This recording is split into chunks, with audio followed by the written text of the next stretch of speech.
Barasat MGM high school এর সমস্ত প্রশ্নোত্তরগুলো আজ আমরা সমাধান দেখে নেব। চলো তাহলে শুরু করি এক এক করে আজকের এই প্রশ্ন উত্তর পর্ব।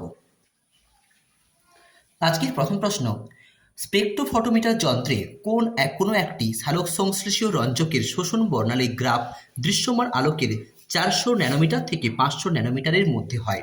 ওই সালোক সংশ্লেষীয় রঞ্জকটির নির্বাচন করো। রঞ্জকটির নাম হলো ক্লোরোফিল। দ্বিতীয় প্রশ্ন, কোষীয় শ্বসনের মাধ্যমে শ্বসন বস্তু মধ্যস্থ স্থৈতিক শক্তির সম্পূর্ণ নির্গমনের জন্য কোনটি অপরিহার্য? উত্তর হলো অক্সিজেন, মাইটোকন্ড্রিয়া এবং সাইটোপ্লাজম। মূলের কর্টেক্স অঞ্চল থেকে মূলের জাইলোমে জল প্রবেশ করে কার মাধ্যমে? পরিচক্রের সাহায্যে। কার্বোহাইড্রেট এর পরিপাকের সঙ্গে সম্পর্কিত উৎসেচকগুলি পৃথক করো। উৎসেচকগুলো হলো কি? ডেক্সট্রিনেজ, টায়ালিন এবং ল্যাকটেজ। করোনারি সাইনাসের কাজটি শনাক্ত করো। উত্তরটি হলো হৃৎপিণ্ডের প্রাচীর থেকে অধিক কার্বন ডাইঅক্সাইডযুক্ত রক্তকে ডান অলিন দিয়ে নিয়ে আসে। বিভাগ খ, কোষ প্রাচীর মধ্যস্থ ড্যাশ হলো সিমপ্লাস্টিক পথের অংশ, প্লাজমোডেসমাটা। প্রশ্বাস ক্রিয়ার সময় বক্ষগহ্বরের আয়তন বৃদ্ধিতে কোন স্নায়ু সাহায্য করে? উত্তরটি হলো ফ্রেনিক স্নায়ু। চোখে তারারন্ধ্র প্রসারণে ব্যবহৃত উদ্ভিজ্জ রেচন পদার্থটির নাম কি? উত্তর অ্যাট্রোপিন। সত্য মিথ্যা? কপারযুক্ত সাইটোক্রোম ইলেকট্রন পরিবহনে সাহায্য করে, কথাটি ঠিক। দ্বিতীয় প্রশ্ন, পরজীবীয় পুষ্টি সম্পাদনকারী একটি উদ্ভিদ হলো মনোট্রোপা। উত্তরটি ভুল। উত্তরটি ঠিক হবে যে মৃতজীবীয় পুষ্টি সম্পাদনকারী উদ্ভিদটি হলো কি? মনোট্রোপা। পিত্তরঞ্জক হিমোগ্লোবিনের গ্লোবিন প্রোটিন অংশ থেকে গঠিত হয়। উত্তরটি ভুল। পিত্তরঞ্জক হিমোগ্লোবিনের হিমযুক্ত গ্লোবিন অর্থাৎ হিম অংশ থেকে গঠিত হয়। এবার দেখে নেব আমরা শিখাকোষ বা ফ্লেম সেল কি। প্লাটিহেলমিনথেস পর্বের প্রাণীদের রেচন অঙ্গের নাম হলো ফ্লেম সেল বা শিখাকোষ। দ্বিতীয় প্রশ্ন, ভিলাই কি এবং এর কাজ লেখো। ক্ষুদ্রান্ত্রের অন্তর্গাত্রে অবস্থিত আঙ্গুলের মতো প্রবর্ধিত অংশটিকে বলা হয় ভিলাই বা ভিল্লি, যা ক্ষুদ্রান্ত্রের প্রাচীরের শোষণতল বাড়িয়ে পাচিত খাদ্যবস্তুর শোষণে সাহায্য করে। পরের প্রশ্ন, RU20 এর সম্পূর্ণ নাম কি? এর সম্পূর্ণ নাম হলো রাইবিউলোজ বিসফসফেট কার্বক্সিলেজ। বাম স্তম্ভের সঙ্গে ডান স্তম্ভের সম্পর্ক স্থাপন করো। রঞ্জক পদার্থবিহীন রক্ত, এটি হলো হিমোশিল। ফিতাকৃমি এবং মানুষ, যারা পরজীবীয় পুষ্টি সম্পন্ন করে। ক্ষতিগ্রস্ত রক্তজালকের মেরামতিতে সাহায্য করে অনুচক্রিকা। সংরক্ষিত পেসমেকার বলা হয় এভি নোড বা অ্যাট্রিওভেন্ট্রিকুলার নোডকে। বিভাগ গ এর প্রথম প্রশ্ন, সালোক সংশ্লেষে ফটোফসফোরাইলেশনের গুরুত্ব লেখো। দেখো, ফটোফসফোরাইলেশন সূর্যালোকের উপস্থিতিতে পাতার কোষে অবস্থিত এডিপি অর্থাৎ অ্যাডিনোসিন ডাইফসফেট অজৈব ফসফেট পিআই এর সঙ্গে যুক্ত হয়ে উচ্চ শক্তি সম্পন্ন যৌগ এটিপি অর্থাৎ অ্যাডিনোসিন ট্রাইফসফেট উৎপন্ন করে। এই পদ্ধতিকে ফটোফসফোরাইলেশন বা সালোক সংশ্লেষীয় ফসফরিভবন বলা হয়। এই পদ্ধতিতে জীবকোষে কেবলমাত্র এটিপি অণুর মধ্যে শক্তি সঞ্চিত থাকে। তার 1 নম্বর পয়েন্ট কি হলো? শক্তি সঞ্চয় রাখা।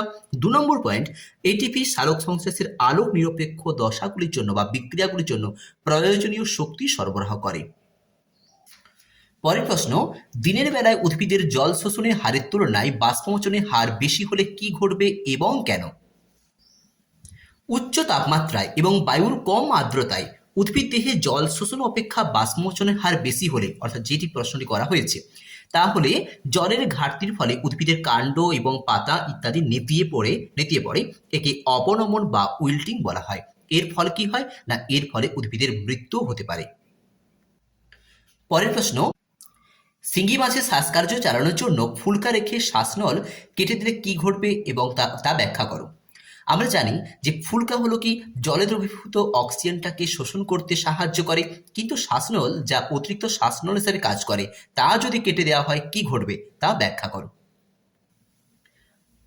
ফুলকার মাধ্যমে কেবলমাত্র জলে দ্রবীভূত অক্সিজেন গ্রহণ করতে পারে, কিন্তু জলে অক্সিজেনের পরিমাণ যদি কোনো কারণে কম হয়ে যায়, শ্বাসনল না থাকায় সরাসরি বায়ু থেকে অক্সিজেন গ্রহণ করতে পারবে না, দীর্ঘ সময় কম অক্সিজেনযুক্ত পরিবেশে বেঁচে থাকতেও পারবে না, ফলে মাছটি মারা যেতে পারে। পরের প্রশ্ন, সক্রিয় পরিবহন এবং নিষ্ক্রিয় পরিবহনের মধ্যে 4টি পার্থক্য দাও। পার্থক্যটির চারটা পার্থক্যই দেওয়া রয়েছে, নিষ্ক্রিয় পরিবহন এবং সক্রিয় পরিবহন। তোমরা এখান থেকে পার্থক্যটি করে নেবে। উদাহরণ দেওয়া রয়েছে, চাইলে দেখে নিতে পারো। পরের প্রশ্ন, মানব দেহের একটি বিপাকীয় সমস্যার নাম এবং তার কারণ লেখো। মানব দেহের বিপাকীয় সমস্যা বলতে কি বোঝো দেওয়া রয়েছে, এবং একটি বিপাকীয় সমস্যার নাম আর্থ্রাইটিস কিংবা উচ্চ রক্তচাপ। এবার সে দেখতে পাচ্ছি আমরা রয়েছে atherosclerosis, liver cirrhosis, diabetes mellitus বা মধুমেহ, গলগণ্ড বা গয়টার, স্থূলতা বা ওবেসিটি। প্রত্যেকটার কারণ লক্ষণ দেওয়া রয়েছে। যেহেতু প্রশ্নে রয়েছে একটি এবং তার কারণ, তোমরা এখান থেকে যে কোনো একটি পছন্দ মতো দেখে নেবে। পরের প্রশ্ন, ক্রস ম্যাচিং কি, এর প্রয়োজনীয়তা লেখো। দেখো, ক্রস ম্যাচিং কি, যে পদ্ধতির সাহায্যে দাতার লোহিত কণিকা গ্রহীতার প্লাজমাস্থিত অ্যাগ্লুটিনিন দ্বারা এবং গ্রহীতার লোহিত রক্তকণিকা দাতার প্লাজমাস্থিত অ্যাগ্লুটিনিন দ্বারা পিণ্ডে পরিণত হয় কিনা নির্ধারণ করা হয় তাকে ক্রস ম্যাচিং বলে। এর গুরুত্ব বা প্রয়োজনীয়তা এখানে দেওয়া রয়েছে, যে কোনো একটি পয়েন্ট তোমরা এখান থেকে করে নেবে। পরের প্রশ্ন, ম্যালপিজিয়ান কণিকার গঠন এবং কাজ লেখো। ম্যালপিজিয়ান কণিকা প্রতিটি নেফ্রনের অগ্রভাগে অবস্থিত গোলাকার স্ফীত অংশটিকে বলা হয় ম্যালপিজিয়ান কণিকা, অর্থাৎ এই অংশটি। এর গঠনে আমরা দুটি অংশ দেখতে পাই, একটি বাউম্যান ক্যাপসুলস, অপরটি হচ্ছে কি না গ্লোমেরুলাস। বাউম্যান ক্যাপসুল প্রথমে লিখবে, ইহা কাপ সদৃশ্য দ্বিস্তরীয় গঠন। এর রক্তজালক সংলগ্ন ভেতরের স্তরটিকে বলা হয় ভিসেরাল এবং বাইরের দিকে স্তরটিকে বলা হয় প্যারাইটাল স্তর।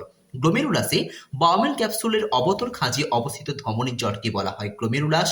ইহা অন্তর্মুখী ধমনী এবং বহির্মুখী ধমনীর সংযোগস্থলে অবস্থিত কুণ্ডলীকৃত রক্তজালক দ্বারা গঠিত। এইটুকুই কাজ লিখলে, গ্লোমেরুলাস পরাপরিস্রাবক রূপে কাজ করে এবং পরাপরিস্রাবণের মাধ্যমে গৃহীত তরলকে রেনাল টিউবিউলে অর্থাৎ বৃক্কীয় নালিকাতে প্রেরণ করতে সাহায্য করে। বিভাগ ঘয়ের প্রথম প্রশ্ন, একটি নেফ্রনের পরিচ্ছন্ন চিত্র অঙ্কন করে বিভিন্ন অংশগুলো মানে নিম্নলিখিত অংশগুলো চিহ্নিত করো। দূরবর্তী সংবর্ত নালিকা, বহির্মুখী ধমনিকা, গ্লোমেরুলাস এবং হেনলের লোব। দেখে নাও অংশগুলি। এই জট পাকানো রক্তজালক সংশ্লিষ্ট অংশটিকে বলা হচ্ছে গ্লোমেরুলাস। সরু যে নলাকার নালীটা বের হয়ে গেছে তাকে বলা হচ্ছে বহির্মুখী ধমনিকা। আর এই যে বাঁকানো অংশটা যা সংগ্রাহী নালিকার সঙ্গে যুক্ত হচ্ছে এর নাম দূরবর্তী সংগ্রহ নালিকা। এবং ইউ আকৃতির যে অংশটা দেখতে পাচ্ছি বৃক্ক নালিকার অংশ, তার নাম কি হেনলের লোব। পরের প্রশ্ন, মানব হৃৎপিণ্ডের লম্বচ্ছেদের পরিচ্ছন্ন চিত্র অঙ্কন করে নিম্নলিখিত অংশগুলো চিহ্নিত করো। প্যাপিলারি পেশি, মহাধমনী, মাইট্রাল কপাটিকা এবং ডান অলিন্দ। দেখো, এই অংশটি হলো ডান অলিন্দ, তারপরে এই অংশটি হলো মহাধমনী, এই যে অংশটি দেখতে পাচ্ছ এই অংশটি হচ্ছে কি না প্যাপিলারি পেশি, এবং দ্বিপত্রক কপাটিকা অর্থাৎ বাম অলিন্দ এবং বাম নিলয় সংযোগস্থলে যে কপাটিকাটি রয়েছে তার নাম বাম অলিন্দ, যার অপর নাম কি দ্বিপত্র, যার বাম অলিন্দ এবং বাম নিলয় সংযোগস্থলে রয়েছে দ্বিপত্রক কপাটিকা। এই দ্বিপত্রক কপাটিকার অপর নাম হলো মিট্রাল বা মাইট্রাল ভালভ। সেদ্ধ ডিমের সাদা অংশ তোমার পরিপাক নালীর কোথায় এবং কিভাবে পাচিত হবে তা একটি তালিকা প্রস্তুত করো। ডিমের সাদা অংশ হলো অ্যালবুমিন প্রোটিন, আর আমরা জানি এই প্রোটিনটা আমাদের পৌষ্টিক নালীর সাধারণত পাকস্থলী এবং অগ্নাশয় এছাড়া ক্ষুদ্রান্তে শুধুমাত্র পাচিত হয়। তো দেখব এই প্রোটিন জাতীয় খাদ্য পাকস্থলীর পেপসিন উৎসেচক, অগ্নাশয় নিঃসৃত ট্রিপসিন উৎসেচক এবং আন্তরিক গ্রন্থি নিঃসৃত ইরেপসিন উৎসেচকের প্রভাবে নিম্নলিখিত পর্যায়ের মাধ্যমে অ্যামাইনো অ্যাসিডে পরিণত হয়। প্রথমে তো এই পর্যায়টি তোমরা এভাবে রেখাচিত্রের সাহায্যে মুখস্থ করবে বা এভাবেই লিখবে। পাকস্থলী নিঃসৃত পেপসিন উৎসেচক প্রোটিনকে পেপটোনে পরিণত করে। উৎপন্ন এই পেপটোন আবার অগ্নাশয়ে নিঃসৃত ট্রিপসিন উৎসেচকের প্রভাবে পলিপেপটাইডে পরিণত হয়। এই পলিপেপটাইড আন্তরিক গ্রন্থি নিঃসৃত ইরেপসিন উৎসেচকের প্রভাবে আবার অ্যামাইনো অ্যাসিডে পরিণত হয়। এইভাবেই প্রোটিনটা পাচিত হয়ে সরলতম উপাদান অ্যামাইনো অ্যাসিডে পরিণত হয়। উৎসেচক ছাড়া খাদ্যের পরিপাক কি সম্ভব তা যুক্তিসহ ব্যাখ্যা করো। না, উৎসেচক ছাড়া খাদ্যের পরিপাক সম্ভব নয়। খাদ্য পরিপাক একটি রাসায়নিক প্রক্রিয়া যেখানে জটিল খাদ্য উপাদান অর্থাৎ কার্বোহাইড্রেট, প্রোটিন, ফ্যাট বা স্নেহ পদার্থ ভেঙে সরল এবং শোষণযোগ্য উপাদানে পরিণত হয়। আর এই সরলতম উপাদানে পরিণত করতে বিভিন্ন উৎসেচক অর্থাৎ কার্বোহাইড্রেট পরিপাক করতে অ্যামাইলেজ, প্রোটিন পরিপাক করতে পেপসিন এবং ফ্যাট পরিপাক করতে লাইপেজের মতো বিভিন্ন উৎসেচক সাহায্য করে। উৎসেচক না থাকলে এই রাসায়নিক প্রক্রিয়াগুলো অত্যন্ত ধীর গতিতে বা কার্যত বন্ধ হয়ে যায়, ফলে সরলতম পদার্থে পরিণত না হওয়ায় শোষণযোগ্য হবে না, একই সঙ্গে দেহে ব্যবহার উপযোগীও হবে না। পরের প্রশ্ন, মানব হৃৎপিণ্ডের বিভিন্ন কপাটিকার নাম, অবস্থান এবং কাজের একটি তালিকা প্রস্তুত করো। এখানে কপাটিকাগুলো দেওয়া রয়েছে: দ্বিপত্র কপাটিকা, ত্রিপত্র কপাটিকা, পালমোনারি কপাটিকা, অ্যাওরটিক কপাটিকা, থিবেশিয়ান কপাটিকা এবং ইউস্টিচিয়ান কপাটিকা। প্রত্যেকটির অবস্থান এবং কাজ এখানে রয়েছে। তো এই কপাটিকাগুলো প্রত্যেকটার অবস্থান কোন জায়গায় অবস্থান করে এবং সেগুলো কি কি কাজ করে সবসময় মনে রাখবে যে কপাটিকা অর্থাৎ ভাল্ব যা একমুখী পরিবহন করে, কখনোই সেটা বিপরীতমুখী পরিবহন হবে না। উদাহরণস্বরূপ একটা বলে দিচ্ছি, দেখো, বাম অলিন্দ এবং বাম নিলয়ের সংযোগস্থলে রয়েছে যে কপাটিকা তার নাম কি? দ্বিপত্র কপাটিকা বা মাইট্রাল কপাটিকা, যেটি বাম অলিন্দ থেকে অক্সিজেনযুক্ত রক্তকে বাম নিলয়ে প্রবেশে সাহায্য করে কিন্তু বিপরীত প্রবাহে বাধা দেয়। এভাবে প্রত্যেকটি কপাটিকার নাম, অবস্থান এবং কাজ তোমরা লিখবে। পরের প্রশ্ন, প্রথম হৃদধ্বনি এবং দ্বিতীয় হৃদধ্বনির সময়কাল এবং তার কারণ লেখো। নিলয়দ্বয় রক্তপূর্ণ হলে নিলয় সিস্টল শুরু হয়। এই সময় ত্রিপত্র এবং দ্বিপত্র কপাটিকার উপর দিকে বন্ধ হয়ে যায়, ফলে প্রথম হৃদশব্দ লাভ গঠিত হয়। তাহলে কখন তৈরি হলো? যখন ত্রিপত্র এবং দ্বিপত্র কপাটিকা উপর দিকে বন্ধ হয়ে যায় তখন প্রথম শব্দ লাভ গঠিত হলো এবং পালমোনারি এবং অ্যাওরটিক কপাটিকা উপরের দিকে খুলে যায়, ফলে ডান অলিন্দ থেকে কার্বন ডাই অক্সাইড সমৃদ্ধ রক্ত ফুসফুসীয় ধমনীতে প্রবেশ করে এবং দুটি ফুসফুসে পৌঁছায়। বাম নিলয় থেকে অক্সিজেনযুক্ত রক্ত মহাধমনীতে প্রবেশ করে এবং সারা দেহে ছড়িয়ে পড়ে। এরপর কি হয় না, এরপর নিলয়ের ডায়াস্টোল এবং অলিন্দের সিস্টোল হয়। এই সময় সেমি লোনার কপাটিকাগুলি নিচের দিকে বন্ধ হয়ে যায়, ফলে দ্বিতীয় হৃদশব্দ ডাব তৈরি হয়। ঠিক আছে, তাহলে ডাব কখন তৈরি হলো? ডাব কখন তৈরি হলো আমরা দেখতে পেলাম। একই সঙ্গে কি কারণে এই হৃদশব্দগুলো তৈরি হলো সেটাও এই ছবি থেকে আমরা বুঝতে পারলাম। পরের প্রশ্ন, ল্যাকটিক অ্যাসিড সন্ধান কাকে বলে? এই প্রক্রিয়ার ব্যবহারিক গুরুত্ব লেখো।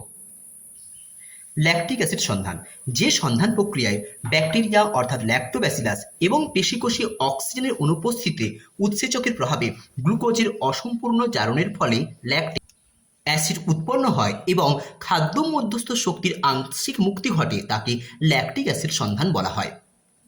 এর গুরুত্ব, দুগ্ধ শিল্পে এবং ভিনিগার উৎপন্ন করতে এই ল্যাকটিক অ্যাসিড সাহায্য করে। অর্থাৎ ল্যাকটিক অ্যাসিড সন্ধান এই দুটো প্রক্রিয়াতে দুধ থেকে দই, পনির, চিজ, ছানা প্রভৃতির দুগ্ধজাত সামগ্রী এবং ভিনিগার যা অ্যাসিটোব্যাক্টর অ্যাসিটি ব্যাকটেরিয়ার সাহায্যে ইথাইল অ্যালকোহল থেকে বাণিজ্যিকভাবে ভিনিগার উৎপন্ন করতে সাহায্য করে। শ্বসনে শক্তির মুক্তি এবং রূপান্তর ঘটে, উক্তিটি ব্যাখ্যা করো। শক্তির মুক্তি এবং রূপান্তর শ্বসন প্রক্রিয়ার সাহায্যে খাদ্য মধ্যস্থ স্থৈতিক শক্তি গতিশক্তি রূপে মুক্ত হয়। এই শক্তির কিছুটা অংশ এটিপির মধ্যে আবদ্ধ হয় এবং এনার্জি কারেন্সি রূপে ব্যবহৃত হয়। উৎপাদিত শক্তি জোনাকি এবং গভীর সমুদ্রের প্রাণীদের দেহে জৈব আলোতে অর্থাৎ বায়োলুমিনেসেন্স আলোতে রূপান্তরিত হয় এবং আলো বিকিরণ করে। ইলেকট্রিক রে মাছের দেহে উৎপাদিত বিদ্যুৎ ও শ্বসনে উৎপাদিত শক্তির রূপান্তর অংশ। এইভাবে শক্তির মুক্তি এবং রূপান্তর হয় আমরা দেখতে পেলাম। সালোক সংশ্লেষের সময় কার্বন ডাই অক্সাইডের আবদ্ধকরণের মাধ্যমে কিভাবে খাদ্য প্রস্তুত হয় তা বর্ণনা করো।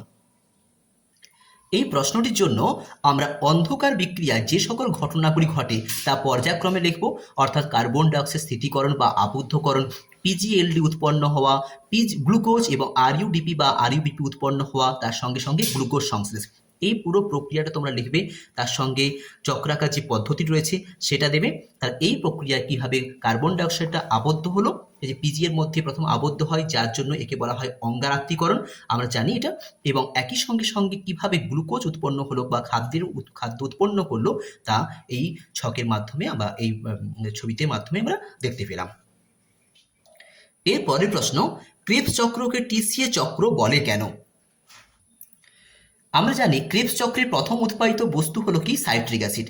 এই সাইট্রিক অ্যাসিড আবার তিনটি কার্বক্সিল গ্রুপ নিয়ে গঠিত হওয়ার জন্য একে ট্রাই কার্বক্সিলিক অ্যাসিড চক্র বা টিসিএ চক্র বলা হয়। টি ফর ট্রাইমার তিনটে যেহেতু কার্বক্সিল গঠন হয়েছে এই জন্য ট্রাই, আর সি ফর কার্বক্সিলিক এবং এ ফর অ্যাসিড চক্র বলা হয়।